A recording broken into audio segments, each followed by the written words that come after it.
হয়তো তার বাপ আছে, যার বাপ নাই তার হয়তো মা আছে, যার বাপ মা কেউ নাই তার উপরে হয়তো ভগবান, নিচে ব্যারিস্টার সুমন আপনাদের জন্য আছে। আমি প্রয়োজনে আমি এমপি গিরি সাইডে দিব, তাও আমার চা বাগানের একটা শ্রমিক আমি না খেয়ে থাকতে দিব না।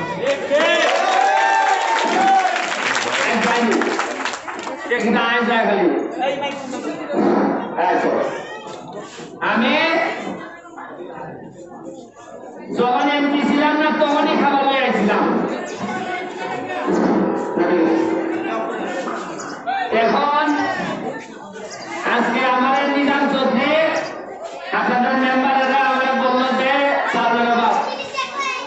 এরা বেতন পায় না, চাল নিয়ে আইছি বেগম এই গ্যালারিতে বসে চাল পাঠাও, হয়তো লাল চাল মন্ত্রী চাল পাঠানোর জন্য। এখন আশ্চর্য লাগে কি জানেন, আমি মনে হয় একমাত্র এমপি আপনারা মাসে মাসে একবার করে দেখেন, আগের এমপিদের কি দেখছেন কখনো? শুনছেন কিরকম দেখতে? খালি নেতারা বলছে আইবাস এমপি নাই, আর আমি বুঝতে তো মরছি। আমি এখন সব চা বাগানের মানুষের সাথে আমার প্রেম হয়েছে, কারণ এবার আপনারা আমার ভোট দিয়ে যে ইজ্জত দিচ্ছেন, যে আশীর্বাদ দিচ্ছেন, এরপরে আপনাদেরকে রাখতে আমি যাই কেমন। আমার কাছে মনে হয়েছে সারা জীবন নেতাগিরি করে কি করবো, এই যে 5 বছর আছি, এই 5 বছরে যদি আপনাদের নিজের জায়গা নিতে পারি, এটাই আমার জীবনের বড় সফলতা। আপনাদের মামলার কথা বলছেন, এটা আমি আজকে কাগজপত্র নিয়ে যাইব যাতে আপনাদেরকে ডিস্টার্ব করতে না পারে। আজকে চাল দিয়ে দেখেছি, আমি মালিককে বলবো, মালিক পক্ষে বলবো যে যেভাবে পারেন তাদের আপনাদের শ্রমের মূল্যটা যেন আপনাদেরকে পরিশোধ করে, নাইলে কিন্তু আমি আপনাদের পক্ষে ওই আন্দোলনের সূচনা করবো। এই আন্দোলনে কিন্তু আমি আপনাদের পক্ষে থাকবো, আমি কিন্তু এই পক্ষে না। আর আপনারা জানেন কিনা, আপনারা তো টিভি দেখেন না অনেকে, এমপি হওয়ার পরে মহান সংসদে গিয়া জননেত্রী শেখ হাসিনার সামনে দাঁড়াইয়া প্রথম যে বক্তব্যটা রাখছিলাম, এই বক্তব্যতেই বলছিলাম যে মাননীয় প্রধানমন্ত্রী, আপনি যদি চা বাগানের শ্রমিকরা আপনারা মা মনে করে, আর আপনি মা হইয়া যদি আপনার বাচ্চাদেরকে রক্ষা না করেন, আর কেউ বাংলাদেশে করবেন।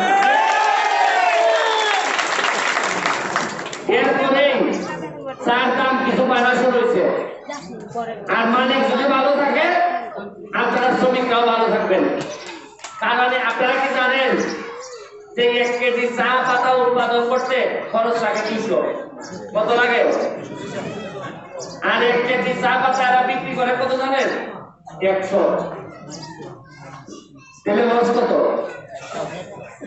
মানে বানাইতে লাগে 200 আর বিক্রি করে 100, কত লস হয়? তাহলে এই লস হইলে এরা দিব কেমনে? ব্যবসায় যদি লস হয়, দোকানে যদি লস হয়, তো দোকানদারকে আবে দেবো। তা আমার কথা হইলো, এতদিন ধরে যে লস হইতেছে, এই চা বাগানের এমপি মন্ত্রীরা কইছিল, এরা একবার বলতে পারলো না শেখ হাসিনারে? কেউ কিছু পায় না। যাই হোক, আমি কথা বাড়াইতাম না, বাচ্চা কাচ্চার পড়াশোনাটা বন্ধ করা যাবে না। ব্রিজ পুরানো 1.5 কোটি টাকা একটা ব্রিজ হইতেছে, ওইছিলাম যে সানমারে ব্রিজ 2 মাসের দিতে করবো, এর কোম্পানি আছে নাকি জানেন? 2 মাসের দিতে কান্দ হয়েছি। তবু চা বাগান গুলাতে আমি পর্যটনের ব্যবস্থা করতেছি, বিদেশ থেকে মানুষ আইবা, এই জায়গা ঘোরাঘুরি করবো, এখান থেকে পুরো টাকা ইনকাম করবো। এখন আর বাগানের মালিকের উপর পুরো বিশ্বাস করা যাবে না, এরা এখন কি করে বোঝা বড় মুশকিল। তবে আপনারা যথার্থ যতদিন আপনারা ছেলে মনে করে আমার এমপি বানায় রাখছেন, মনে রাখেন আমি আপনাদের প্রকৃত একটা বাচ্চার মতো, আপনাদের পেটের বাচ্চা যেভাবে আপনাদের পাশে খুব সময় থাকার কথা, আমি ব্যারিস্টার সুমন এমপি যতদিন আছি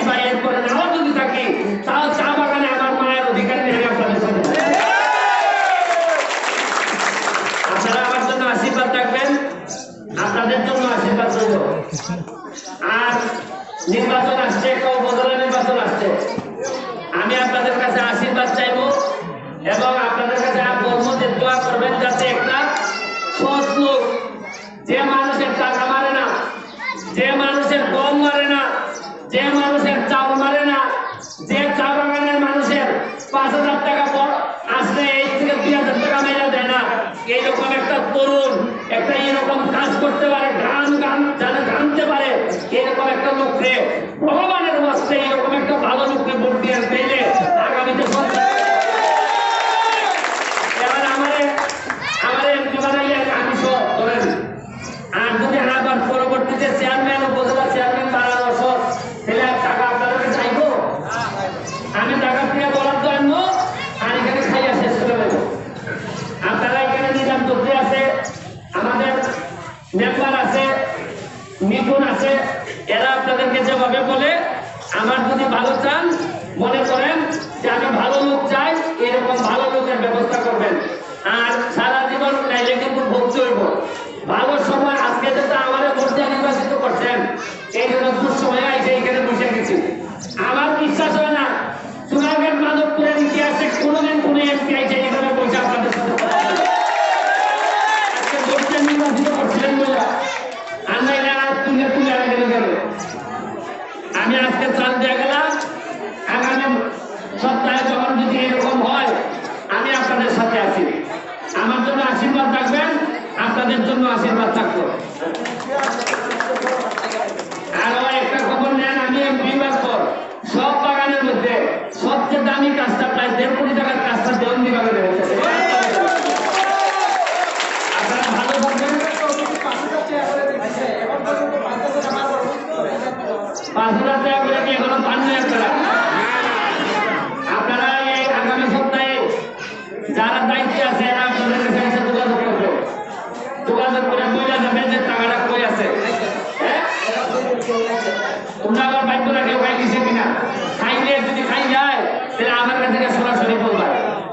আর আমি কইয়া দিছি যে চা বাগানের মানুষের টাকা খাইলে এই মুখ যে আটকে দেয়, আমি ওই থেকে টাকা তুলে নিয়ে যাবো। সেটা দেওয়ার জন্য দোয়া করবেন যাতে উনি বেঁচে থাকলে আমার একটা বিশ্বাস আপনাদেরকে একটা ভালো জায়গায় আমি নিয়ে যেতে পারবো।